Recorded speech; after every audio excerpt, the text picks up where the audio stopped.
Tėve, dėkojame tau už rytą, dėkojame tau už malonę, kad galime tave šlovinti, garbinti, būti prie tavęs, klausytis tavo žodžio viešpatie, būti tavo dvasioje.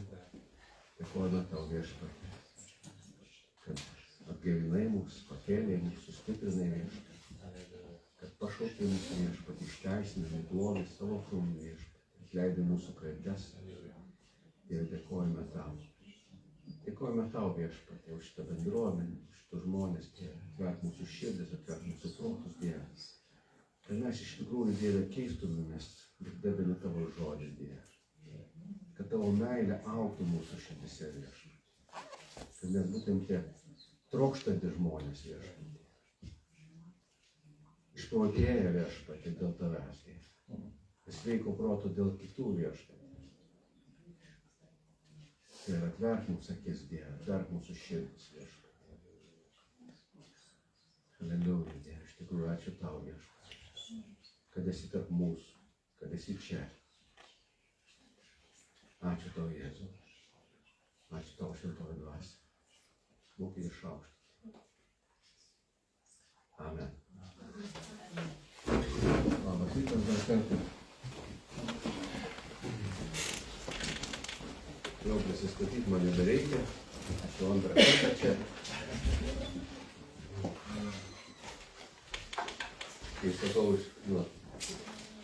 kaip tapau pamokslininku, aš jau pasakojau pratasygį, netyčia.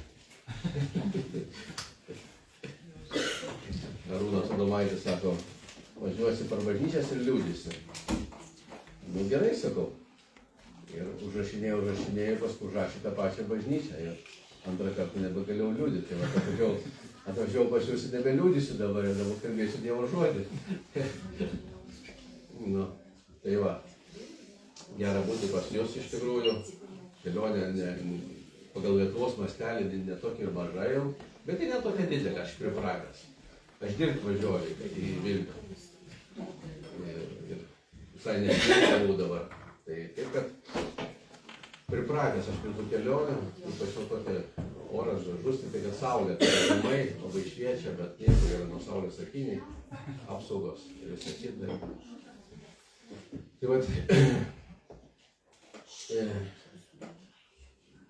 norėčiau pasidaryti, man pamokslai kartais gimsta iš stebėjimo aplinkos. Aš stebiu aplinką, bendrauju su žmonėmis. Ir vat ateina mintis kažkokios. Ir vat taip gimsta pamokslai. Kai aš sakau, aš nesu tas, kur paimčiau vieną žodį ir išvildenčiau jį taip, ten iš visų pusių, ten, žinot, su visais vertimais. Ir ačiū Dievui už tų žmonės. Taip, kad aš tai esu labiau toksai stebintis aplinką, bendraujantis, man tenka dažnai bendrauti, dabar buvau ketvirtadienį Pravieniškėse, bet ne į tą zoną mes važiuojam, kur jūs važiuojat. Jūs važiuojate į pirmą sektorių, mes į antrą. Ir ateina žmonės. Ir aišku, šitas pamokslas man jau gimė anksčiau. Aš jau jį pamokslovau jau bažnyčiai, bet man vis dar užsitvirtina eigoj tie dalykai. Ir aš galvoju, ar gali mes lankyti tą pačią bažnyčią, tarsi šlovinti tą patį Dievą, bet skirtingai jį pažinti. Ir pasirodo, gali. Ir yra apie priežasčių.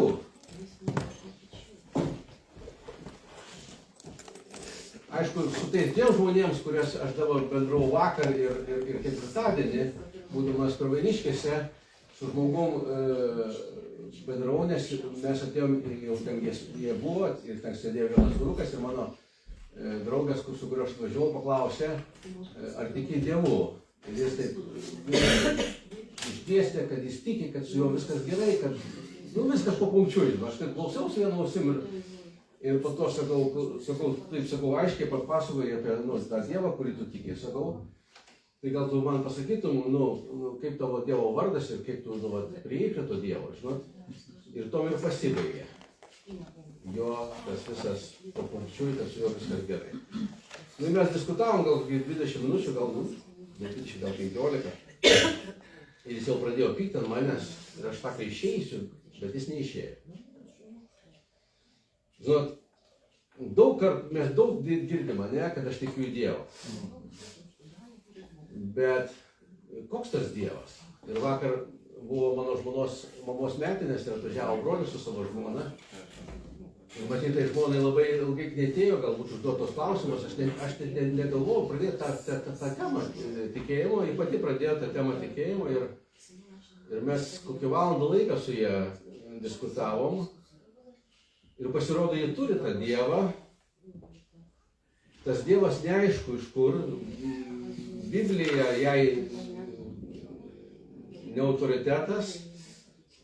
Ir mes diskutavom, paskui man sako, o tu Koraną skaitėjai? Skaityti neskaičiau, bet YouTube'e kartais pasiklausau disputų tarp rimtų žmonių, tiek iš musulmonų pusės, tiek iš krikščionių pusės. Ir jie ten diskutuoja, yra YouTube'e gerų tokių įrašų ir aš pasiklausau kartu kartą, kad biškai susipažinti su to, žinai. Bet aš jai sakau, klausyk, mes dabar pavalgėm labai skanų maistą. Ir sakau, po to skanaus maistą, tu man siūlai suvalgyti kokį nors pašvinkusį maistą. Tai sakau, čia tas pats, sakau, sakau, aš biškai susidūrė su tais dalykais, bet sakau, čia yra tas pats.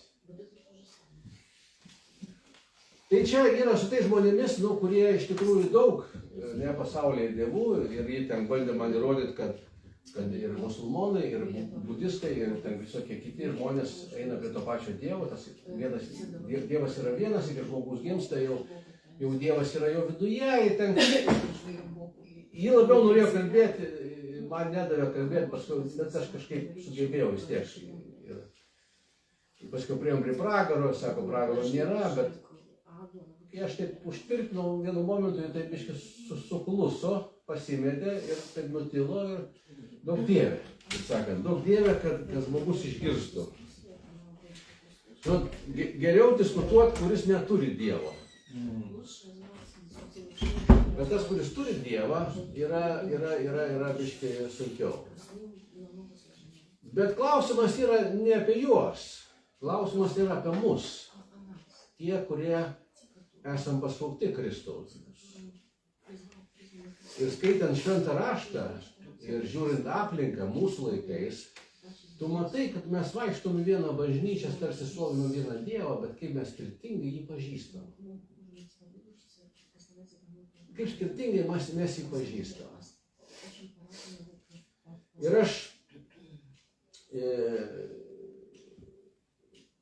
prieš porą savaičių įvedžiau tokį žodį, prie to žodžio biškį vėliau prieisim.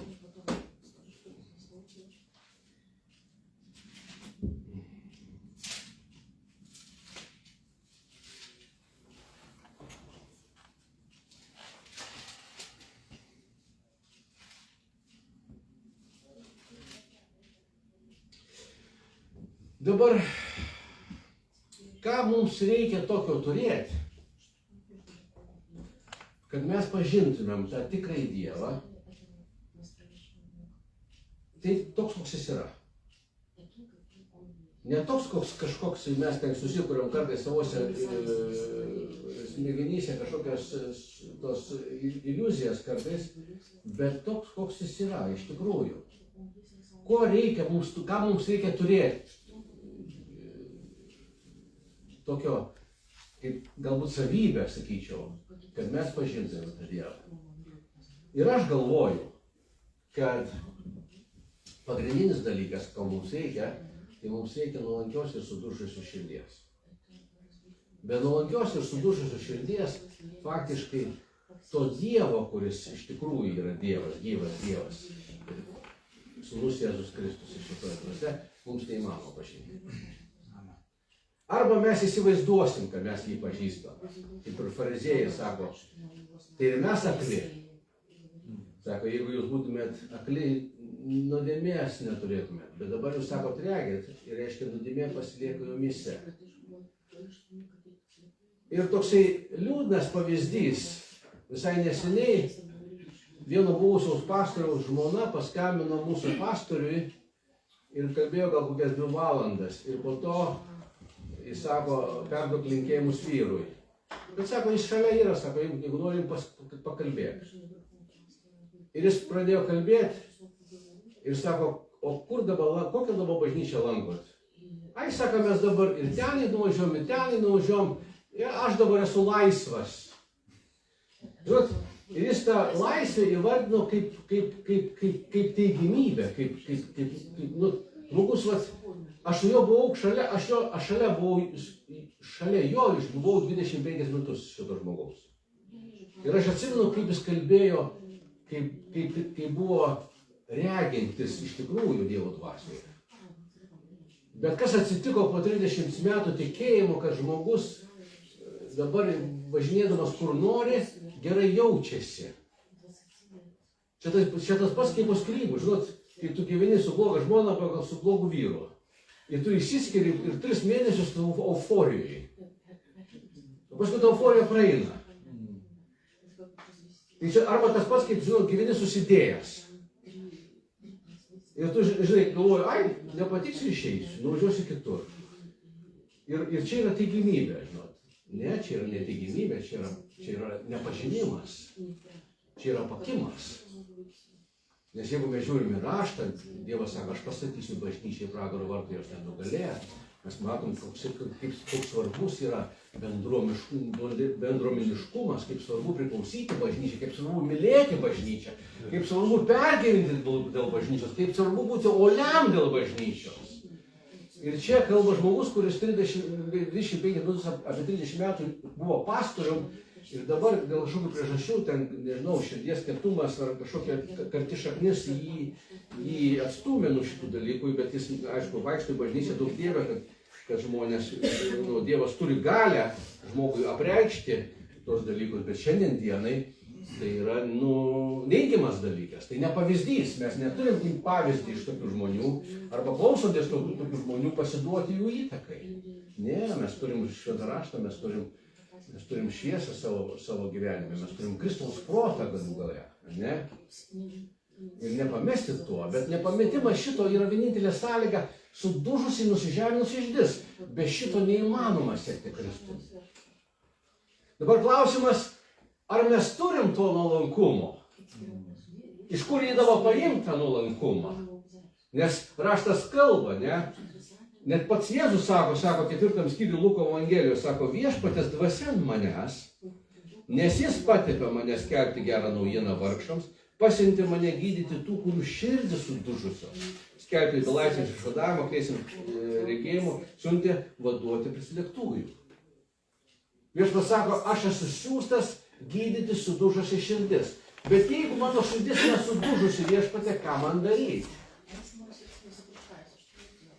Bet raštas atsako šitus klausimus. Ir aš esu visiškai įsitikinęs, kad kada mes ateinam pas Kristų, kada Kristus mus patraukia prie savęs, ir kada mes ateinam pas Kristų ir priimam jį kaip savo gelbėtoją, mus pripildo šventoji dvasia, mes esame užpilduoti šventoji dvasia. Ne, kaip raštas sako, jūs esate užpilduoti šventoji dvasia.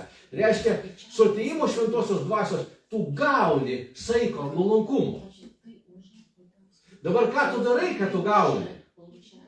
Nes Petras sako, jūs devotumui gavote viską. Žmogus negali pasakyti, aš negavau, todėl aš nebūsiu nuolankus. Ne, jeigu tu esi gimęs iš naujo, jeigu tu esi Dievo vaikas, tu gavai nuolankumo. Tu negali sakyti, kad aš nelankumo. Bet aš dažną kartą dabar anksčiau susitikdavau žmonių, kurie tarsi ateina bažnyčiai, tarsi tikėjai Kristų, bet sako, aš esu toks ir nebūsiu kitoks. Tai klausimas tada, kur tu pasiekei? Kuom tu tada pasiekei? Aš atėjau į bažnyčią, bet viešpatės man nereikia. Aš turiu savo kambarius, bet į savo kambarius aš neįsileisiu. Tai koks tada nauda? Kokia nauda laimėti visą pasaulį, bet pakenkti savo sielą? Tai eik tada daryk biznį. Aš taip galvoju. Bent jau pinigų pasidarysi. Tai vat, reiškia, mes gaunam. Nes kodėl aš taip sakau? Todėl, kad ir raštas, kaip sako, ir iš savo asmeninio liudijimo aš galiu tai pasakyti. Nes aš gyvenau aplinkoj, kur nuolankumas nebuvo įmanomas, tu net neištark žodžio nuolankus. Tai buvo paniekinintas dalykas, tai buvo žeminantis dalykas. Nuolankumas negalėjo būti minimumas mano aplinkoje. Ir aš gyvenau tokį gyvenimą, kur tu su durim turi atsidaryti duris, lipti per galvas. Nes jeigu tu nelipsi per galvas, ant tavo galvos užlips. Jeigu tu nesudraskysi, tave sudraskys. Aš gyvenau kaip tarp žvėrių, kaip džiunglėse, kur jeigu tu nesuvalgysi, tave suvalgys. Ten negalėjai pasakyti, ten net negalėjai parodyti nuolankumą. Nes jeigu tu parodysi nuolankumą, jeigu tu būsi pažemintas nors vieną kartą, gyvenime daugiau nebepasikelsi šitoje aplinkoje. Ne taip kaip armijai, tu pusę metų ten išbuvai nuolankume iš baimės. Po pusę metų tu jau kitą mokai, kaip reikia būti nuolankiau. Kalėjime to nebūdavo. Kalėjime, jeigu tu vienas kritai, tu daugiau nebepasikelsi. Viskas, tu būsi pažemintas iki galo. Ir ne tik būsi pažemintas būsi, jeigu ir kitas sykis sėdėsi, ir dar sykis sėdėsi, tu visą laiką būsi pažemintas. Ir nuolankumas negali būti, buvo minimumas mano tarpe. Tu net negali parodyti jo. Aš daug kartų man daug kartų mano širdie buvo gailestis žmogui, kurį mušė, bet aš negalėjau parodyti, kad man jo gaila. Ir šitas žmogus, kada Jėzus įėjo gyvenimą, atrado nuolankumą savį. Kodėl? Todėl, kad tai ne mano nuopelnas, todėl, kad šventoji dvasia manyje apsigyveno. Aš tapau Dievo vaiku. Ir tu negali sakyti, kad aš neturiu nuolankumo. Tu turi nuolankumą. Ir tavo nuolankumą reikia ugdyti.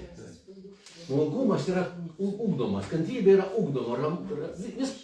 Matai, mes kada meldžiamės, Dieve, duok man kantrumo arba nuolankumo, nebus taip, kad tu pasiimi ir Dievas sakys, čia. Ir vaikštai toks ir visą laiką nuolankus. Toks, ne, Dievas įves tave į tam tikrą situaciją, kur tavo nuolankumas bus išbandytas ir ugdomas. Tik tai taip. Tik tai taip. Tai bus ugdoma kantrybė, tai bus ugdomas susivaldymas, tai bus ugdomi visos savybės, kurios yra dvasios dovanos. Dvasios dovanos yra duotos žmogui, kad jos būtų ugdomos. Meilė, sako, turėtų augti mumise, ne? Tai reiškia, meilė auga. Kaip meilė auga?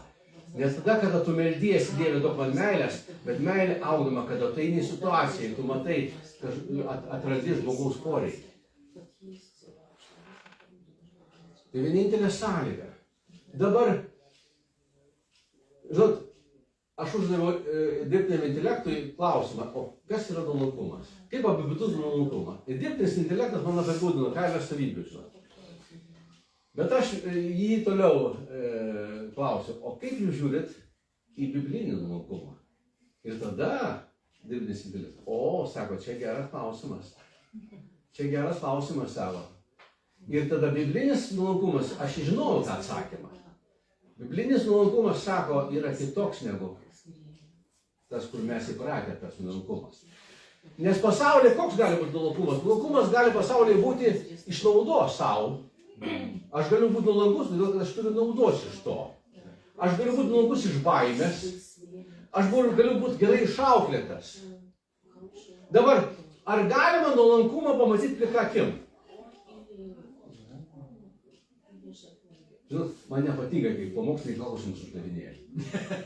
Aš užduodu iš kartą sakau, mano galva neįmanoma. Kodėl? Iš praktikos. Gal kokios, kai atėjau Kėdainių bažnyčią, aš atsimenu, kai aš jums pasakojau, kad aš atėjau bažnyčią, kurioje man visiškai nepatiko. Bet mačiau, kad tie žmonės myli Kristų. Ir savo širdyje apsisprendžia būti su jais. Ir ten buvo keletas žmonių, kur aš galvojau, kad jie yra labai nuolankus. Bet po pusės metų aš pamačiau jų nuolankumą tikrą. Nedaug Dieve, ką nors taip biški. Oho! Žinot, žmogus gali būti gerai išauklėtas, gali būti gerai išlaikytas. Mandagiai mokėti kalbėti, ne? Bet tai nėra nuolankumas. Mes negalime išvelgti žmogaus širdyje nuolankumo. Bet biblinis nuolankumas yra visiškai kitoks. yra visiškai kitoks. Aš, pavyzdžiui, kada pirmą sykį perskaičiau Bibliją, aš galvojau, nėra didesnio pasipūtėlio kaip apaštalas Paulius. Aš tenai, fariziejų buvau ten toks, aš tenai tarnavau labiau už visus kitus, aš tenai galėčiau numirti dėl Jėzaus. Pradėt, kada tu neturi šventosios dvasios savyje, kai tu skaitai Bibliją, tau gali būti visiškai kitoksai vaizdas.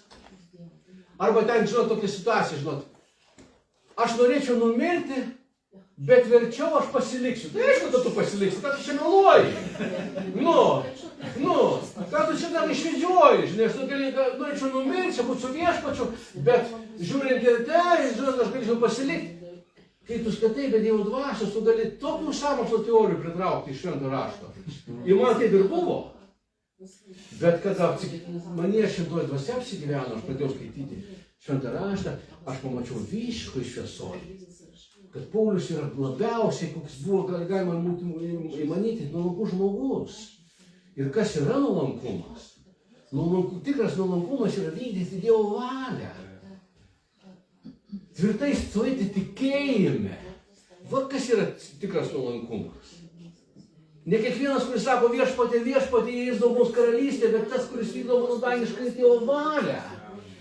Ir tu gali būti pats didžiausias pasipūtėlis kitų žmonių akivaizdoje.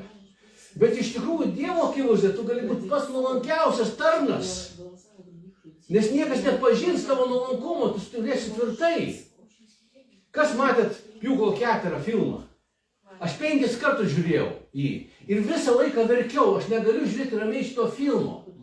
Aš galvoju, Dieve, kaip įmanoma atlaikyti, kada visa Amerikos karinė vadovybė, visi sako, tu paimk tą ginklą į rankas. Ateina mylimas žmogus į kamerą ir sako, nu paimk tu tą ginklą ir viskas pasibaigs. Bet sako, jeigu aš paimsiu tą ginklą, aš nebebūsiu savimi. Ir žinoma, dabar mes galim ginčytis, reiktų tą ginklą, nereiktų, aš gal pats eičiau į karą, aš imčiau tą ginklą. Čia buvo to žmogaus ir Dievo reikalas. Mes negalim kopijuoti žmonių gyvenimus, nes dažnai kartą mes bandom kopijuoti. Šičia buvo to žmogus. Ir kodėl aš taip sakau? Todėl, kad buvo rezultatas, po to mes matom rezultatas, 700 žmonės išgelbėti be ginklų. Ir visi tie, kurie iš jo tyčiojasi, jie atsiprašė jo. Tai dabar, žiūrint į jį, kaip Amerika žiūrėjo į jį? Nu pasipūtėlis. Nu antiek išdidus žmogus, kad net savo mylimo žmogaus nesiklauso. Va, kur yra tikras nuolankumas. Tikras nuolankumas, kada apaštalas pasikvietė, valdžiai sako, draudžiame jums skelbti Kristaus vardą. O jie ką sako? O ko labiau reikia klausyti? Dievo ar jūsų? Kur čia nuolankumas? Jie valdžios neklauso. Bet Dievo reikia labiau klausyti negu to.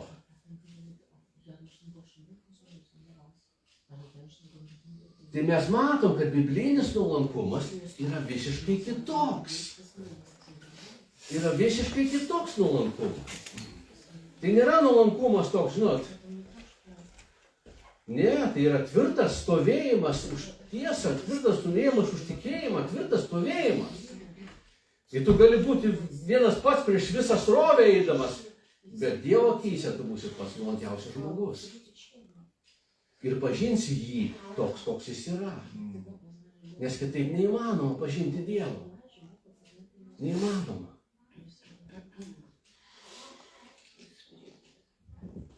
Kai mes skaitom šventą raštą, mes matom aibę pavyzdžių.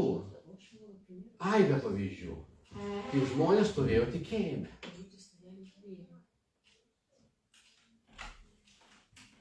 Pasirinkimas. Pavyzdžiui, kas man asmeniškai padeda išstovėti kai kuriuose dalykuose. Aš, pavyzdžiui, pirmas sykį, kai aš jau pasakojau, kai aš atėjau į Kėdainių bažnyčią, aš tiesiog apsisprendžiau būti su tais žmonėmis, kas bebūtų. Reiškia, mūsų tas vidinis apsisprendimas dažną kartą, jeigu mes renkamės tos dalykus pagal šventą raštą, pagal Dievo valią, galutiniam rezultate tu susilauksi rezultatų. Nes Dievas mato tavo širdį. Jis tavęs niekuomet nestums, neapleis.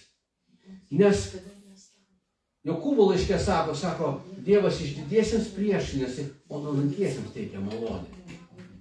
Tai reiškia, jeigu tik tai tavyje yra truputėlis išdidumo, tu iš karto uždarai duris Dievo malonei. Iš karto.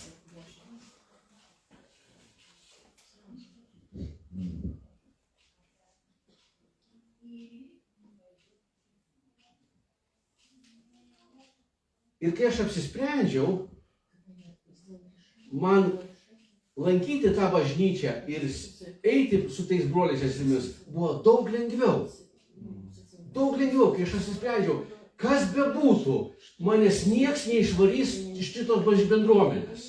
Jau nebent, visiškai pastorius klaidžiamokslai pradėtų varyti dar kažkokius dalykus, jau šiandien visi, aš vis tiek dar bandyčiau su juo aiškintis, kaip ir buvo mūsų bažnyčiai Kėdainių. Aš 3 metus su pastorium kalbėjau, bandžiau pastatyti jį į doros kelią ir man nepasisekė. Nes labai sunku, jeigu žmogus yra pagautas, jeigu žmogus yra užstrigęs kažkokios dalykuose, vien tik tai Viešpats gali tas sienas sugriauti. Nes jeigu žmogus pagautas, kaip sunku jį yra sustabdyti. Kaip sunku jį yra sustabdyti. Bet man padėjo šitas dalykas.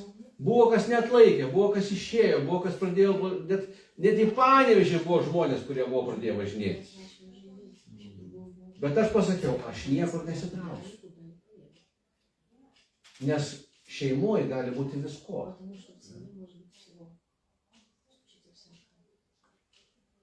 Dieve, aš noriu vykdyti tavo valią, kas bebūtų. Antras mano apsisprendimas buvo, kai man niekas nieko, aš labai norėjau tarnauti Dievui, bet tada tarnavimas Dievui buvo įsivaizduojamas duot pakalbėti. Ir man niekas nedavė kalbėti. Nes visi norėjo kalbėti. Aš dar neatsakiau pasiūlymą tos žemės. Dar tai paskirdavo pakalbėti už poreikius arba už paukojimus, bet atvažiuodavo iš Vilniaus 2 žmonės. Ir jeigu 2 žmonės važiuoja, žinok, visą laiką prieis paklaus. Brangus broliai, mes atvažiavom dviese, gal jūs užleistumėt svečiui? Gerai. O vidurius suka, nes tu pasiruošęs tokį žodį esi. Taip tu nori, tu nieko apie kitą negalvoji, kaip pasiimti tą mikrofoną ir pasakyti tą žodį. Mūsų toks troškimas buvo visų. Kalbėti. Ir niekas nedavė. Bet aš apsisprendžiau, aš grįžau vieną sykį namuose ir pasakiau, Jėzau, aš seksiu tavimi, nors ir man visą gyvenimą nieks neduos kalbėti. Man nereikia, kas man duotų kažką tai kalbėti. Man vienintelė, ko reikia, man reikia ateiti į bažnyčią, iškelti rankas į dangų ir šlovinti tavo vardą. Va, ko man reikia. Ir kai tu apsisprendi, kai tu pradedi sekti, žiūrėk, duris vienur atsidaro, duris kitur atsidaro, duris trečiur atsidaro. Nes Dievas mato tavo širdį. Kaip man žiūri, kaip man gaila tų žmonių, kurie patys nori su savo galva pramušti sienas. Ir jiems taip nesiseka. Žinau, kam tu daužai? Negi tu nepasitikė savo gyvuoju Dievu, kuris yra visagalis. Atsipalaiduok. Eik į ganyklą, sako, jis paguldo mane žaliuojančią ganyklose. Negi jis tavęs nepaguldo žaliuojančią ganyklose. Neveda prie tylių vandenų. Jų upės pilnos vandens. Kodėl tu surūgęs? Kodėl tu toks nusiminęs? Kad tavęs niekas nepastebi. Kristus tave mato. Svarbiausias asmuo tave mato. Eik į jo ganyklas, gerk iš jo upių vandens. Būk tos, kur dega akis, eik į gatvę, pamatyk poreikį. Būk tas žmogus, kur ateina ir pamato poreikį. Aš bent esu apsisprendęs, kur aš bebūčiau, Viešpatie, parodyk man poreikį. Ir jeigu aš matau poreikį, aš noriu atsakyti tą poreikį. Būk tas žmogus, kuris stato, ne kuris greuna, būk tas, kuris prieina stato, nes Viešpats toks buvo. Tai yra Dievo valia ir Dievas pamatys tave, nesvarbu, kas nepamatys, galbūt kažkas antras, bet svarbu, ką Dievas mato apie tave, ką Dievas mato, kokia nuomonė yra tave apie Dievo apie tave. Nes matot, pas Dievą ateinant, į Dievo vaistinę ateinant, tu turi būti sudužusios širdies. Šiandien, jeigu tu ateisi į vaistinę su pinigais, niekas nežiūri, ar tu sudužusi širdis, tu nusipirksi vaistų. Bet į Dievo vaistinę, kai tu ateini, Viešpats žiūri, ar tavo širdis sudužusi ar nesudužusi. Ar tu pilnas išdidumuose. Nes išdidus nieko negausi iš Dievo. Ir tada žmogus jis veliasi tam pačiam gyvenime, galvoja, Dieve, kodėl taip yra? Kodėl 20, 10, 15, 30 metų ir vis tame pačiame, ir tame pačiame. Todėl, kad nesudužusi širdis. Nesudužusi širdis Viešpats niekuomet nepaniekės, jis neatstums. Visą laiką tu atėjęs, tu gausi iš Viešpatės. Neįmanoma kitaip. Tu turi reikalą su gyvu Dievu. Jis ne mistiškai žuvo už tave ir kryžiaus. Ne, jis realiai atidavė save už tave ant kryžiaus. Jis realiai prisikėlęs. Jis realiai gyvas. Jis realiai šiandien kalba. Jis realiai šiandien girdi. Jis realiai šiandien mato tavo širdies skausmus ir visas problemas. Tik ateik pas jį, sudužusia širdim. Ir pamatysi, kaip tavo gyvenimas pasikeis.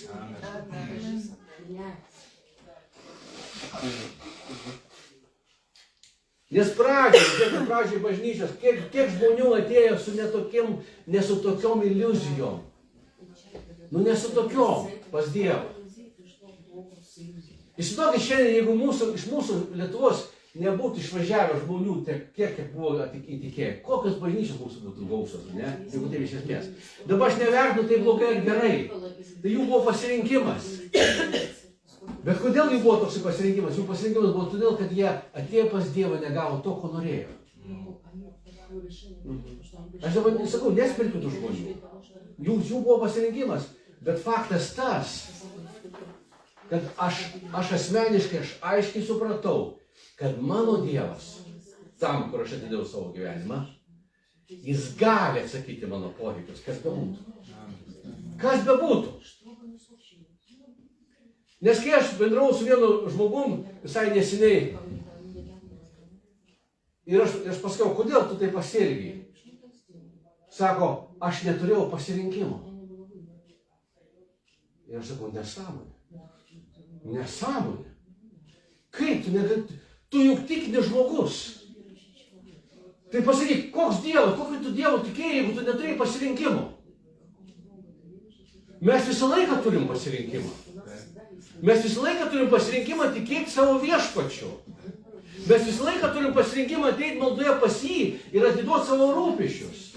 Visuomet džiaukitės Viešpatį ir vėl kartuoju, džiaukitės. Jūsų ramybė, tegu žinom, būna visiems. Viešpats yra arti, per daug nesirūpinkite visus reikaluose, maldai, prašymų, su padėka jūsų troškimai pasidaro žinomi Dievui. O Dievo ramybė pranokstanti bet kokį išmintį. Sergės jūsų širdis mintis Kristoje Jėzuje. Nes šitos pastraipos tau užtenka. Nereikia visos Biblijos. Išimk šitą pastraipą, išmok mintinai, ateik pas Dievą ir viskas. Tavo Dievas žino, ko tau reikia. Ieškokit Dievo karalystės, visas kita bus pridėta. Kaip tu sakai, kad tu neturi pasirinkimo? Ne, tu aiškiai pasakei, Dieve, tu nepajėgus esi mane išlaikyti. Tu nepajėgus duoti man tiek turtų ir visokių dalykų, kad aš eisiu ir pats statysiu savo gyvenimą. O taip reikėtų prisipažinti. O ne bandyti vartytis. Ne, Dieve, aš nepasitikiu tavimi. Aš atidaviau tarsi tau savo gyvenimą, bet aš nepasitikiu tavimi. Todėl, kad tu nesi pajėgus išlaikyti. Aš noriu pats susitvarkyti savo gyvenimą. Kai aš susitvarkysiu savo gyvenimą, tada galbūt aš ateisiu pas tave.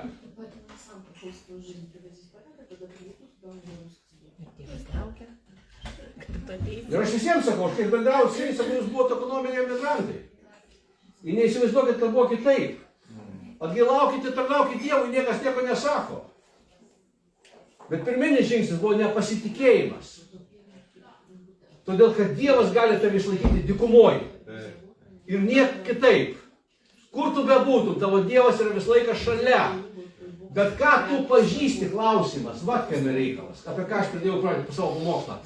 Kokį Dievą tu pažįsti? Ar tu tikrai pažįsti tą, kuris mirė ant kryžiaus? Tas, kuris buvo antiek nusižeminęs, kad, sako, jis atidavė save už mus, kad savo neturtų mes padarytų turtingus. Ir dabar aš nekalbu apie materialius turtus. Nes dvasiniai turtai yra daug daugiau negu fiziniai turtai. Ekskliastas tai kalba. Kad išmintis yra brangiau už perlus, sidabrą ir auksą. Kad prieš pagerbimą eina nuolankumas. Kas prieš sunaikinimą eina išdidumas. Ir visa ką. Todėl, kad pasaulietinis nuolankumas, jis neturi ištiek į tai, kad aš galvoju, kad jis turi vertę. Bet biblinis nuolankumas, jis turi išliekamąją vertę, jis turi rezultatą. Be dieviško nuolankumo nebus rezultato. Gal tu tai įsivaizduosi, kad yra kažkoks rezultatas, bet to rezultato nebus. Mes nepažinsim Dievą toks, koks jis yra, be tikro dieviško nuolankumo, be biblinio nuolankumo. Štai mes turime melsti Dievą. Dovydas meldė, sako, Dievas, sukurk manyje tyrą ir nuolankę širdį, sudužusią širdį. Sudužusią širdį. Ta širdis, kuris iš tikrųjų trokšta tavęs. Ta širdis, kuris paims tą jungą ir neš tą jungą. Ateikit pas mane, sako, visi, kurie esate prisilėti, ir aš jūs atgaivinsiu. Imkite ant manęs. Ką? Mano jungą. Ir ką darykit? Mokykite iš manęs, nes aš esu nuolankios širdies ir sudužusios širdies, sako kareivių viešpats. Jungas. Tas jungas. Ir pradžioj tas jungas mums labai nepatinka. Tas pats, kai veršiukai kinkyk pirmas iki jungą, jam nepatiks. Kol jis nepripras, tai paskui tą jauti. Bet sako, derlius gaunamas jaučių jėga. Mūsų vaisingos bažnyčios bus tada, kada šituose bažnyčiose užaugs jaučiai, kurie moka nešti jungą. Nes kitaip nieko nebus. Kitaip nieko nebus. Nes mes esam pašaukti į tikrą realų gyvenimą. Tame gyvenime, žinot, kaip kare gali būti nutrauktų galūnių, sužalotų dar kažkokių dalykų. Bet kada tu realiai supranti, koks yra tavo Dievas ir kur tu esi pašauktas, visas tas vaizdas, kurį tu pradedi matyti, jis nėra toks baisus, kaip iš tikrųjų jis yra. Aš bendrauju, aš dirbu dabar reabilitacijos centre ir man tenka dažnai bendrauti su vyrais priklausomais. Jie dažną kartą užduoda man klausimą, vienas sako, kodėl, kaip sako, ar tave nervuoja kas nors bažnyčiai, pavyzdžiui? Sako, mane sako, tai nervuoja, sako, tai tas, žinau. Sakau, tada eik į pirmą eilę, sako, atsistok, sako, kad jeigu matytum. Sako, jeigu pastorius nervuoja, sako, tai ženk dar toliau, sako. Svarbiausia, kad tavęs niekas nenervuotų. Nu. Aš iš karto, aš žinojau, kad, kaip tai nesuvokti, sako, Dievas sako, aš atėjau gydyti ligonių. Natūraliai, nuveikti ligoninę, dabar, šiandien, važiuok į ligoninę, kokį nors, nežinau, kokį ten skyrių, reabilitacijos skyrių, dar kažkokį ten skyrių, su traumų žmonės, chirurginį skyrių. Ir tu pažiūrėk, ten sėdi visi sveiki žmonės ar ligoniai. Todėl, kad mes susikūrėm tokį vaizdą, suprantate, ne tą vaizdą, koks iš tikrųjų yra. Nes sako, čia yra ligoninė. Reiškia, tą ligoninę gali ateiti visokių raišų, logų, aklų, sužalotų ir visokių, kokių tik tai neteitų gali žmonių. Ir jeigu tu esi sudaręs kitokį vaizdą, tu neišbūsi to ligoninėje. Ir kas svarbiausiai, ta ligoninė nesibaigia. Ji nesibaigia, ta ligoninė. Bet to ligoniniai ko reikia? To ligoniniai reikia slaugytojų. Sako, jūs stiprieji, būkit pakandus, silpnybė, ne savo pataikaukit, bet, sako, jiems padėkit. Ir žiūrėk, kiek reikia viso to, bet kada tu supranti realų vaizdą, tau daug lengviau yra išstovėti šitoj kovoj. Nes jeigu tu tik susidarai ne tą vaizdą, tau iš karto yra kitaip. Aš atsimenu, Kėdainių bažnyčiai, aš nežinau, pas jūs tikrai nebuvau pasakojęs, ateidavo vienas jaunas vyrukas, kuris visą laiką prieš šlovinimą į kėdę daužydavo su pirštu. Ir svarbiausia, atsitoldo man už nugaros. Žinai, pasakei vieną sykį, bet jis neklauso, ne? Nu ką daryti, neišmesi jų iš bažnyčių. Nu tada viskas, atsiriboji, užsimerki ir būni tik tai tu ir viešpats. Buvo viena moteris, kurie būtinai turėjo savo cypiančių balsiukų peršaukti visus esančius salėje. Kažkas žmogus šauna į galvą, kad jis nori būti išskirtinis. Ir ką daryti? Ir šlovinės viešpatės sustojęs. Stengiasi negirdėti, bet stengiasi nesinervuoti. Aišku, po bažnyčios stengiasi pasakyti, kad, žinai, esam bendruomeniai. Būkim vieni kitam draugiški, ne? Net kalbomis sako, jeigu kalbėsi kalbomis, esi bendruomenė, ne? Sako, kalbėk savo ir Dievui, jeigu nėra tas, kuris aiškina tavo kalbą. Nereikia. Bet žinau, kad aš dar šiuo momentu dar nuvažiuoju į mūsų vietinės bažnyčias, mūsų bendruomenės bažnyčias. Dar yra žmonių, kurie garsiai kalba kalbomis. Vienoje bažnyčioje, žinot, vienam broliui po susirinkimo prie jau pasakiau. Draugiškai, gražiai, draugiškai, sakau, klausyk, brolis, sakau, labai gerai, kad tu kalbi kalbomis, bet kada bendruomenį mes tai darom, tu garsiausiai, visus, bet kažkur užstrigo prieš 20 metų žmogus. Ir daug nedavęs, kad tablečių, supranti, nuo sveiko mąstymo, supranti, nėra. Evangelija, supranti, mes nepašaukti į tokį, kvailumą, ne? Mes pašaukti į patį didžiausią išmintį. Ir kada tu skaitai tą išminties knygą, būk geras, pasakyk Dieve man, sukurk mane tą tyrą širdį, kad aš pamatyčiau, kas yra taip, ne taip ir visą kitą, mes pašaukti statyti bažnyčias. Sako, jeigu tu turi pranašystės dovaną, nes pranašystė yra kam? Kad statytum bažnyčią, kad negriautum bažnyčios. Viską, ką Jėzus daro, kad bažnyčia augtų ir statytųsi, kad ji didėtų. Nėra kito plano, nėra kito troškimo. Aš suprantu, kad žmonės kartais nori būti ypatingi dalykai, bet pas Dievą ypatingų žmonių nėra. Pas Dievą yra tik tai sudužusios ir nusižeminusios širdis, į kurias Dievas pakreipia dėmesį. Kiek galima tai kartoti, ne? Kiek galima tai kartoti, nėra ypatingų žmonių. Tu ir aš, mes tokie pat, kaip apaštalas Paulius ir Petras. Turim tą pačią dvasią, turim tą patį pašaukimą, turim tą patį viešpatį, prieš kurį lenkiamės. Nėra ypatingų žmonių ir nebus. Ne kiekvienas, kuris sako viešpatė, eis dangaus karalystę. Už tai mes kartais apsigaunam, mes matom apdovanotą žmogų galbūt. Ir mes galvom, kad dovanos tai yra kažkas. Tai ne, dovanos yra dovanos. Jis nieko nenusipelnęs, tiesiog Dievas jam davė dovaną. Bet žmonės lekia paskui tas dovanas, tai paskui aupanka nuo to. Ne, sako, jūs pažinsit iš vaisių. Kiekvieną Dievo tarną jūs pažinsit iš vaisiaus. Nėra kito pažinimo, Dievo tarno pažinimas yra iš vaisių. Žiūrėk, jeigu tu klausysi pamokslą, pasidomėk, koks vaisius yra to žmogaus gyvenime. Tu nešiukšlių dėžė, kad į tave krautų bet ką. Aš kaip pažiūriu mūsų bendruomenės, kai kurios net lyderius, tu viešpatė, kaip tai gali būti? Ir gaila.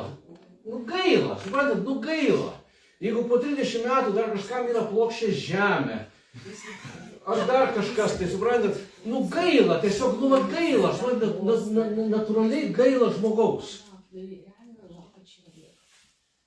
Aš jau suprantu, be Dievo dvasios, tu negali, bet sako, jeigu tu turi Dievo dvasią, tu turi Kristaus protą. Kur tas dvasia, kur ta Kristaus protas?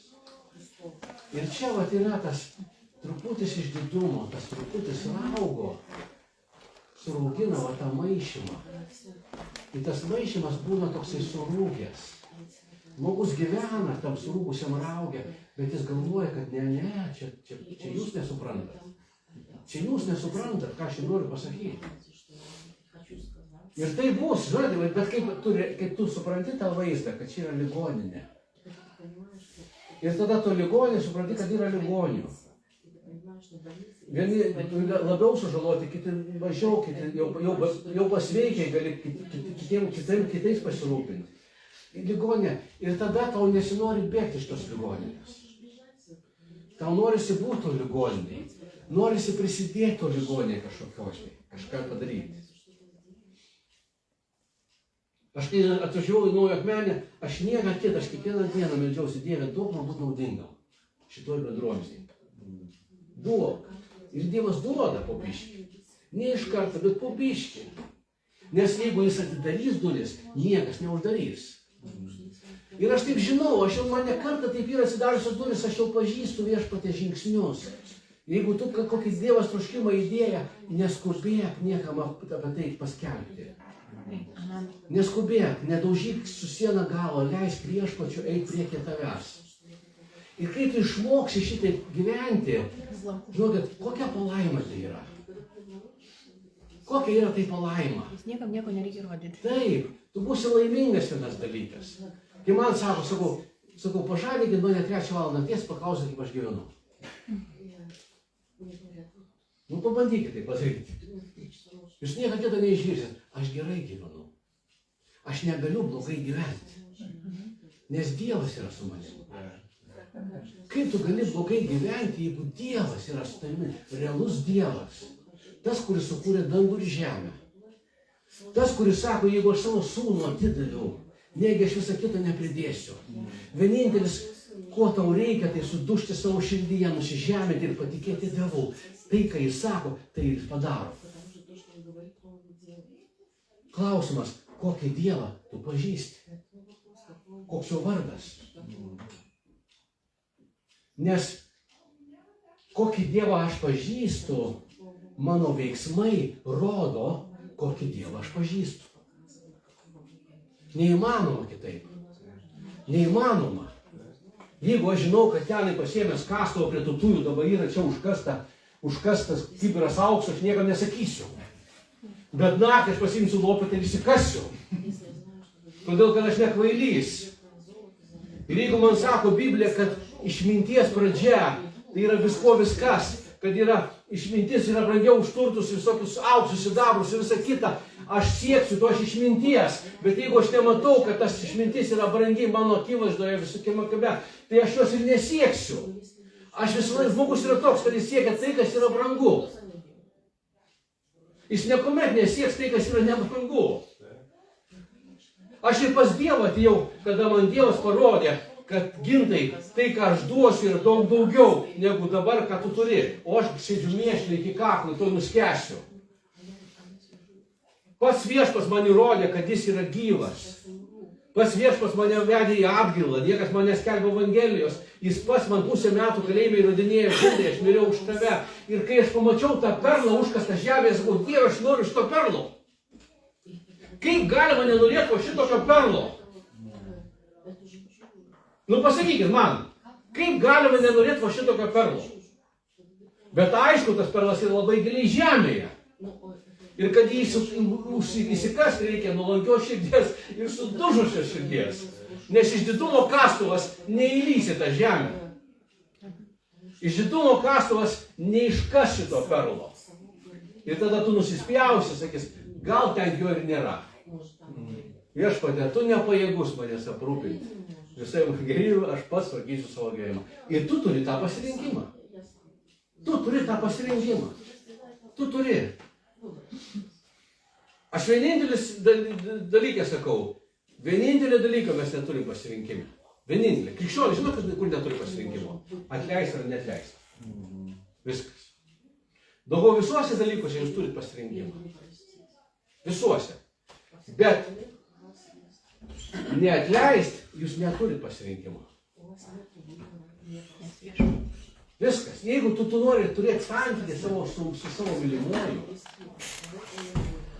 Ir jeigu tu taip myli savo mylimąją, kaip giesmių giesmėjai, tu nenorėdamas susigadinti savo santykį, tavyje tas, kuris gyvena, Dievas, kuris tavyje gyvena, jis tau padės atleisti bet ką. kad tik tu nesusigadintum santykių su mylimu. Nes kai man žmonės sako, krikščionis sako, jis taip mane skaudino, kad aš negaliu jam atleisti. Tada klausimas, koks Dievas tavyje gyvena, kuris negali padėti tau atleisti kaltės. Aš žinau, kad kaltės lygiai yra visokie. Ir atleidimo laikas yra skirtingas. Kada tau užmynė ant kojo žmogus po autobusą ir sako, atsiprašau, tu gali iš karto atleisti jam. Bet jeigu jis atsisuks, jis spjaus tau į veidą, jis sakys atsiprašau, tau reikės laiko jam atleisti. Bet vis tiek tu turėsi atleisti. Nes kitaip tu nepasieksi savo mylimuoju. Ar tu jį myli taip, kad tu gali atleisti viską? Klausimas retorinis. Į tokį kelią mes esame pašaukti. Jis nėra lengvas tas kelias, bet jis yra pilnas džiaugsmo, pilnas ramybės, pilnas Dievo buvimo. Žinot, įsimylėk Dievo artumą.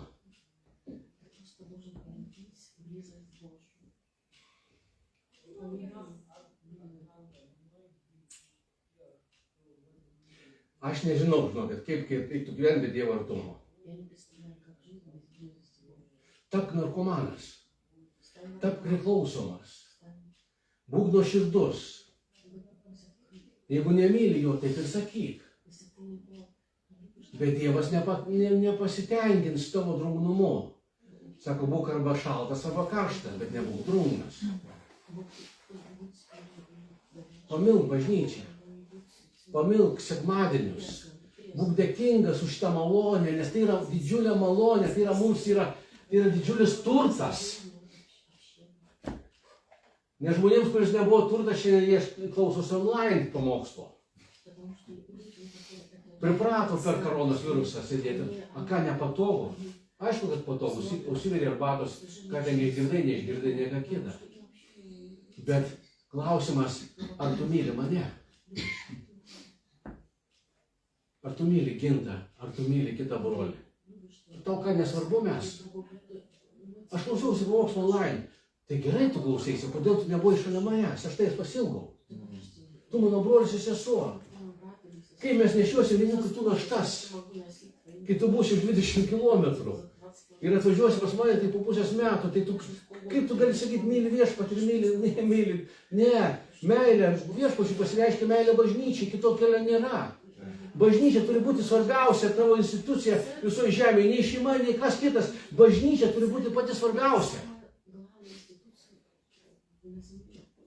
Viskas. Jeigu tu manai kitaip, reiškia, kažko tu dar nesupratai. Į ką tu esi pašauktas. Nes gyvybę Jėzus atidavė už bažnyčią. Ir jis ateis pasiimti bažnyčios, kaip nuotakos, nuplautos ir aprinktos su baltais rūbais, kad liaunus ir dėmės. Ar šiandien mes galim tai įsivaizduoti? Nežinau. Mano fantazija dar neišneša. Tik tikiu to viešpačiu, kurio patikėjau. Kai jis tai ką sako, jis padarys. Ir viskas. Bet realiai sunku įsivaizduoti, net žiūrint į save, sunku įsivaizduoti, kad mane viešpas kažkada aprengs baltais rūbais. Ir pasakys, užeik, tarne šaunusis į mano poilsį. Nes aš buvau alkanas, tu mane pamaitinai. Ir visą kitą. Aleliuja. Būkit palaiminti, broliai ir seserys.